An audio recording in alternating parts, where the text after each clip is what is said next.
देखिए क्या वादियों का शानदार नज़ारा है। वाकई कटरा से आगे जब हम निकले हैं, जम्मू की ओर बढ़ रहे हैं और इस प्रकार का सीन देखने लायक है, ज़िंदगी में देखने के शानदार नज़ारा ही है। वास्तव में देखें तो वादियों का आनंद ही अलग है। और देखिए क्या शानदार नज़ारा है। और अब बस हम चेक पोस्ट की ओर बढ़ रहे हैं। अब थोड़ी देर में हम चेक पोस्ट पर पहुंचेंगे, जहां सीआरपीएफ वाले हमारी चेकिंग करेंगे, क्योंकि वो रूटीन वर्क है, रूटीन चेकिंग है, वो करनी पड़ती है उनको, क्योंकि आपको पता ही है कि बहुत ही सुरक्षा की दृष्टि से बहुत ही ज़रूरी है। और यदि चेकिंग नहीं की जाती है तो कभी कभार कुछ घटनाएं घट सकती है, इसलिए चेकिंग करनी बहुत ज़रूरी है। वैसे सरदारों में से नहीं संभावना, लेकिन वो सरदारों की खुद की सुरक्षा के लिए की जाती है।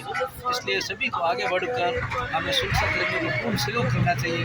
और अगर अपने को लगे किसी प्रकार अपने पास अगर यहाँ पे अपन सफ़र कर रहे हैं, लगे कुछ ऐसी असंख्य घटना या असंख्य वस्तु हो, तो तत्काल हमें वहाँ चेक पोस्ट पर सूचना देनी चाहिए, ताकि सभी की सुरक्षा हो सके। तो सुरक्षा की दृष्टि से चेक पोस्ट पर पूरा ख्याल रखना चाहिए। तो जहाँ तक संभव हो सके हमें पूरी सूचना देनी चाहिए, जिससे क्या चेक पोस्ट वालों को सुविधा पूर्ण सहयोग करना चाहिए। ओके।